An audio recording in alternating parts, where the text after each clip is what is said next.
Hello, I am just sitting outside. It's a nice, um, well, almost evening um, out here.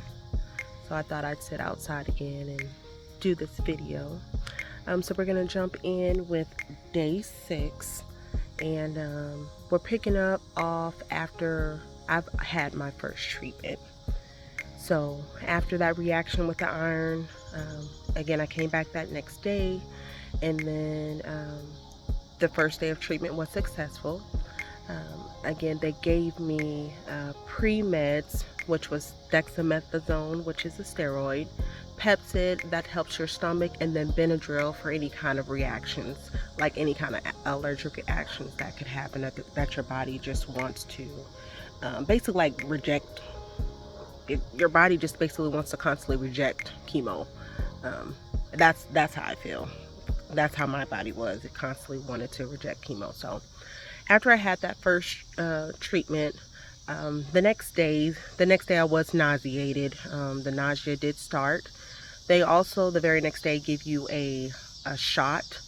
It helps to trigger your bone marrow to produce more white blood cells, and so because your system gets wiped out with each chemo treatment, and your white blood cells, the ones that help fight off infections, anything, it depletes and you drop really low. So it's going to take that full 2 weeks to really build it back up. But the shot they give you helps stimulate your bone marrow. So what it does, it makes you get achy. Your bones throb. It's like an ache. Maybe I could compare it to the thought of arthritis or something like that, just having an ache just in your body, just somewhere in your bones. I don't have arthritis, but I said arthritis. Arthritis, but I can imagine that that's what it feels like because it's an ache that is so internal. Um, it hurts, and so that first week I didn't have it, but the following week I did begin to feel it. And so a remedy for it, they want you to take Claritin because they said Claritin has an active ingredient in it that helps with bone pain. And so I did try it, and it did work. So I would say that when I would have my treatments on Wednesday, by Saturday, sometimes Friday nights into Saturday, it's when I would begin to feel the pain, the achiness after I've gotten that shot Thursday. So by Friday evening into Saturday, oh, the achiness would come, and it would be in my knees. It would be like in my joints, my hip joints. Yeah, it would be weird. My hip joints, like my shoulders.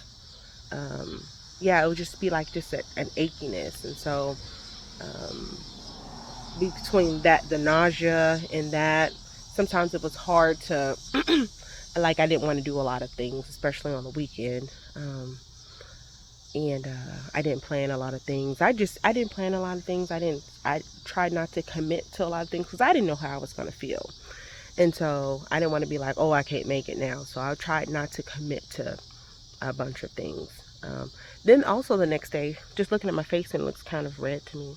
My face would get red. That was another reaction that, for me, that after I had chemo treatments, my face would just have a hint of red on it all the time. Like I was flushed.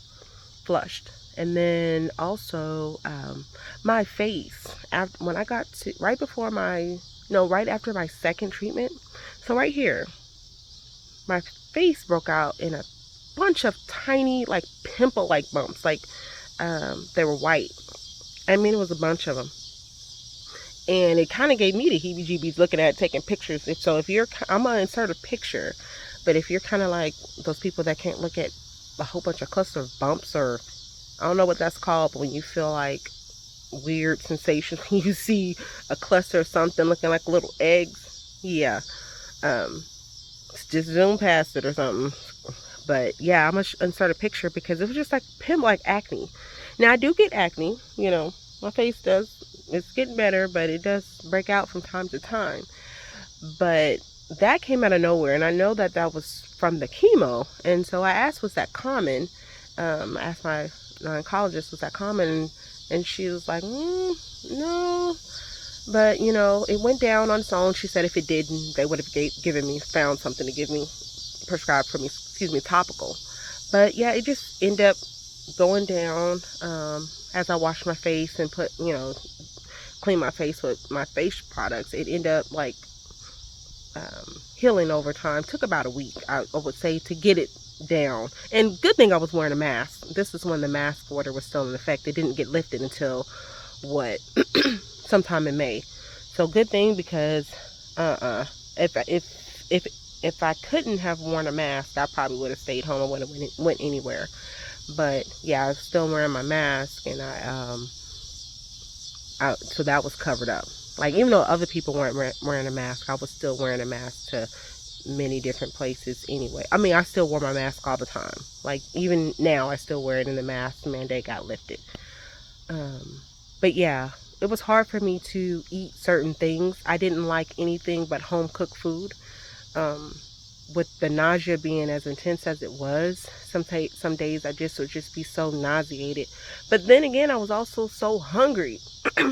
So every morning I would wake up like at the like 7 o'clock. If I would have to get up and eat something at like by 6:37. I'm up. So I wasn't looking for anyone to make me breakfast or anything like that. I would get up and make my own breakfast, which always consists of a banana, eggs, toast. Those are the main things, and maybe oatmeal sometimes, but it would just be a combination of eggs, toast, oatmeal, something like, and banana.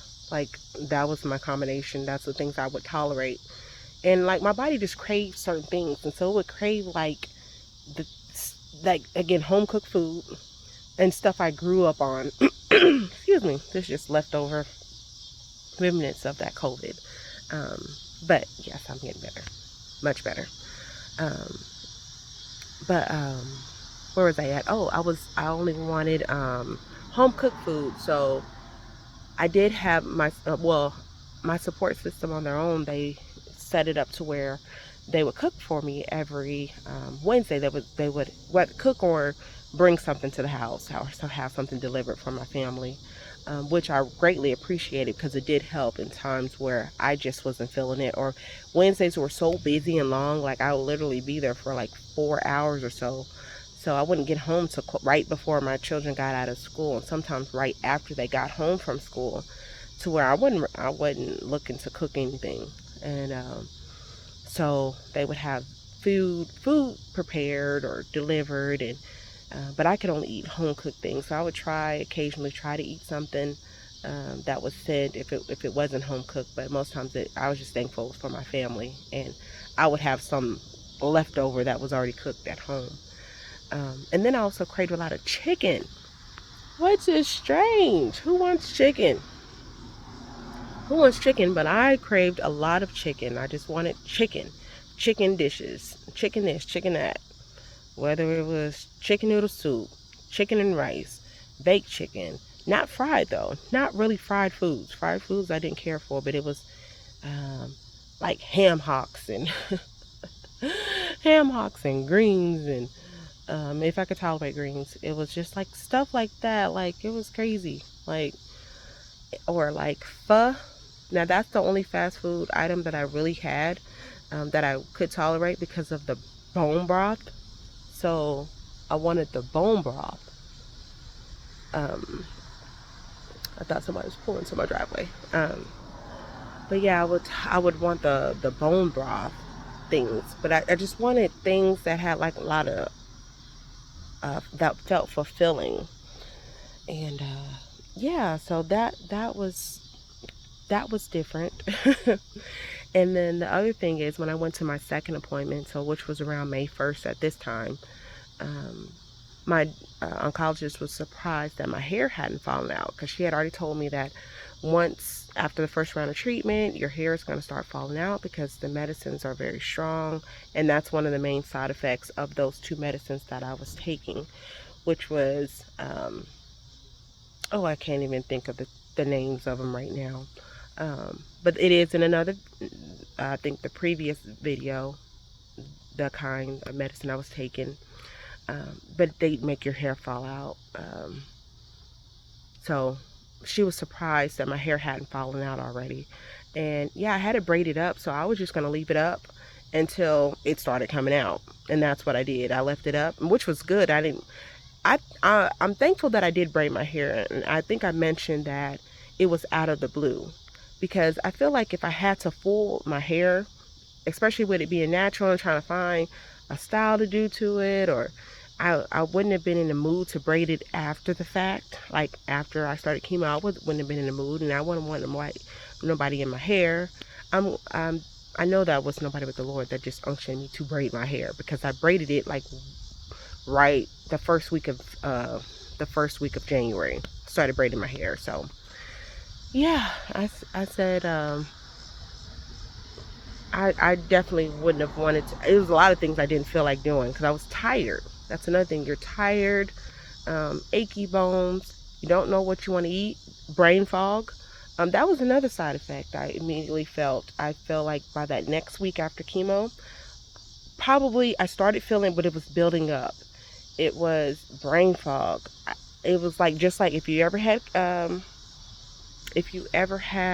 COVID. It was just like that. The same intensity of brain fog. Like you feel present, but you're not there. You can't concentrate on things. Things just felt very weird. I felt very low calorie sometimes. Like, it was just a lot when that chemo first entered my body. It kind of started evening out with the brain fog, but that initially it coming into my body, yeah, I felt all of that, and that was very intense as well. So yeah, so that's day 6. Tomorrow I'll begin to talk about and just share basically when my hair came out, and so we'll end the week on that. I'll have pictures for that day as well. But yeah, I pray that you've been following along. I pray that you've been enjoying just learning about cancer, breast cancer, just what people may be going through when they're going through it. I know everyone isn't the same, but some things are the same. And yeah, this is just my story, and just whatever details that I'm able to share that may be able to bless you, may be able to just you have compassion on someone that may be going through cancer, because you don't know. I would have never known. I would have never known that there's different types of breast cancer. I thought it was just one type. Yeah, I've heard of breast cancer, but didn't know that there's different types, all these different medications. When you see someone going through and they're not feeling their best, we may not know why. Some people have constant pain in their bodies. I'm just thinking about the constant pain of the ache. They can be sitting there with a smile on their face, but they're in pain. They're going through. They may not be fully there mentally, emotionally. One other thing that someone was telling me, that sometimes it takes away your emotions, that being on those medicines, it takes away feeling and emotions. And I didn't know that until I went through it. Like, I'm present, but I'm not present. I'm understanding what someone's going through, but I'm not feeling it like I normally would, because that chemo medicine has a kind of like a block. Doesn't mean I'm not understanding or can't relate. It's just that emotional side. It kind of makes you like it like brain fog. It puts like this haze over you. So and concentration, all that, it's a struggle, and all from some medicine. So, but I thank God that he was always with me, covering me, keeping me. And yeah, I thank God for it. So again, tomorrow we'll pick up with the hair portion, and yeah, and I'll end the week on that note. So you guys take care, and I will be talking with you soon.